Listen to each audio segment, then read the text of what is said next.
I am going to welcome up to the podium our partner from Ingram Micro, Next stage. John Dusett. And John has been enabling MSPs to accelerate their growth, and I'm going to turn it right over to him. How great to be right in between a discussion around the Team Up program that Ingram Micro knows very well. And I took a peek at the agenda for people that are staying after this. There's going to be a session that's focused on talent and the current challenges that are around talent. So what I get to do is spend a couple minutes in between those two topics sharing.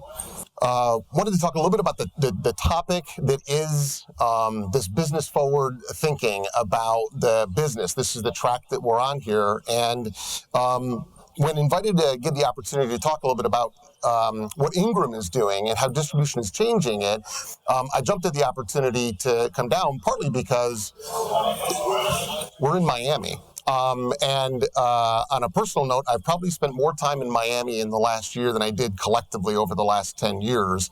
I think you guys have chosen a pretty good spot to spend a couple of days. Part of the reason that we've spent so much time in Miami this year is that in May of this year, we hosted Cloud Summit 2022 right here on Miami Beach. 2,000 members of our partner community came together, held a tremendous event earlier this year. Also, some of you may know that our industry is booming. So we've had to add a lot of talent to our team. We have an office here in Miami that today has over 200 people, which includes for our cloud business, our AWS and Azure teams, our cloud marketplace onboarding teams, some of our pre-sales technical resources that I'll talk about. Also, our cloud academy is housed in our Miami offices, and I'll tell you a little bit more about that in a minute or two. Just a few weeks ago, we were awarded the key to the city by the Miami-Dade Beacon Council, and then here today we're at Cloud Summit. Sorry, not Cloud Summit. That was earlier this year. We're at CyberFit Summit. So it's fair to say that we've got a little bit of a love affair with Miami going on. So for all of you that might be here past the end of CyberFit Summit, or if you're based in Southern Florida, by all means, visit our teams that are in our offices that are out in Doral. So after that little introduction about why I love Miami, let me tell you a little bit about what I really wanted to talk about, which was partner enablement. And I am very proud of our organization's commitment to MSP development over the years, and proud that we get recognized for what we do around partner enablement. But the reality is, the landscape is changing. The shift to services, in particular the shift to cloud, is really changing what it means for a distributor to think about enabling an MSP. And I wanted to pick a couple of topics today to kind of highlight how the role of distribution is changing, give you some perspective on it, and encourage you to look for partners that can fill in these couple of gaps.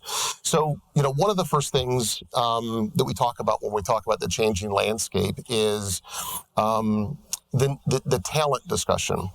So MSPs, and I think we just heard it on this panel here, know that they need to leverage their particular unique strengths. They're things that they're known for. What was the comment made? The winning proposition, right? They need to be able to leverage their winning proposition to be able to deliver those customers. That requires specialization, but it requires specialization in an environment where there's a scarcity of talent available. So that's the dynamic that changes how MSPs are trying to operate. There's also a changing paradigm around what growth looks like. I've been in business-to-business technology for 25 years. This would be a great point in a longer presentation for me to have someone to raise their hand if they've been around that long or longer. But 25 years is a fair amount of time. And I will tell you, I've known many businesses that would celebrate 4%, 5%, 7% year-over-year growth, right? That was considered, pretty good growth for B2B tech. The last 5 years, most of you realize the paradigm around what growth looks like has changed dramatically. I meet with partners all the time that are celebrating 15 or 20% growth. And then we look at the market around them, and we are the bearer of bad news because they exist in a market that's growing at 30 or 40%.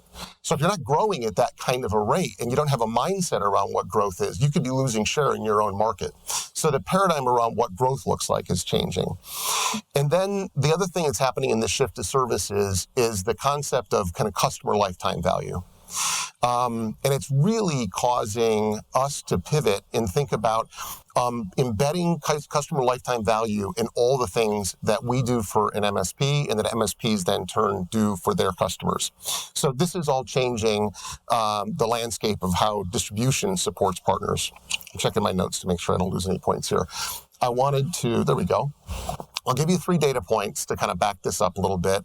And it's interesting because this morning during the keynote, Patrick reinforced one of the data points. So for those who were at CyberFit Summit last year, you heard the comment about how SMBs were struggling with the technical resources that they needed to run their business. They were turning to MSPs, of course, right?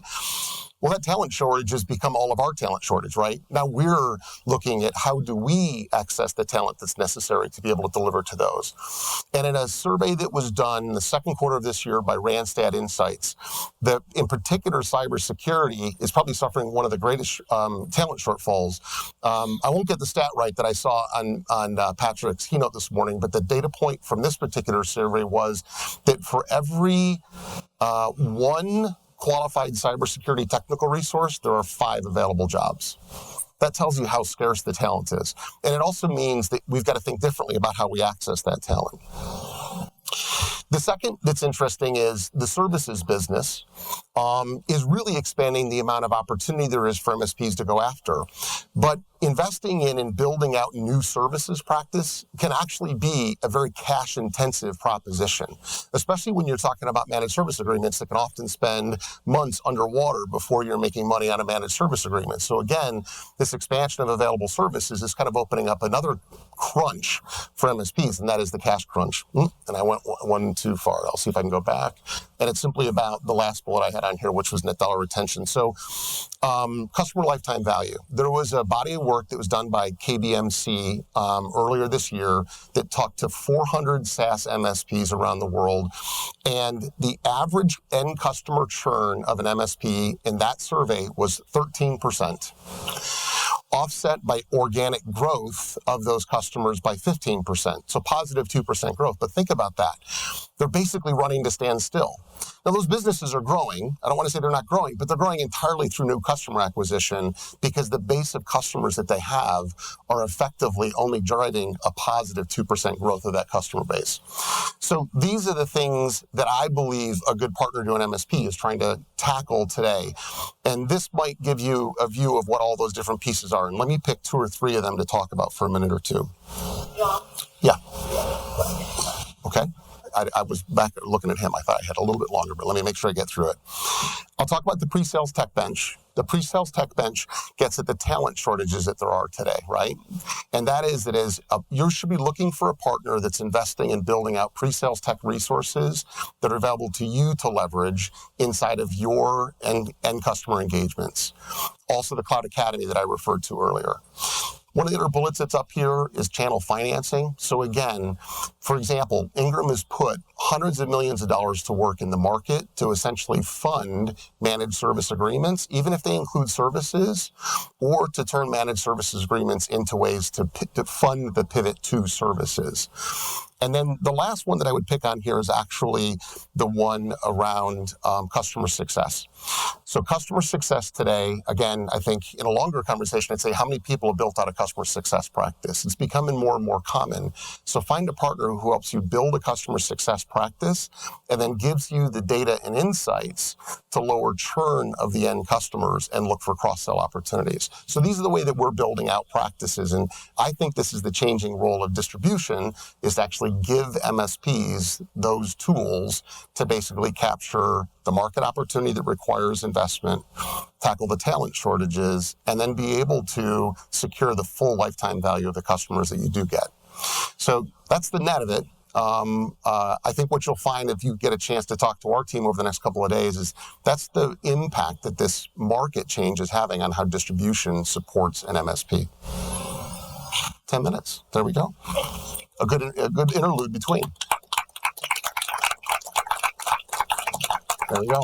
Thank you, John.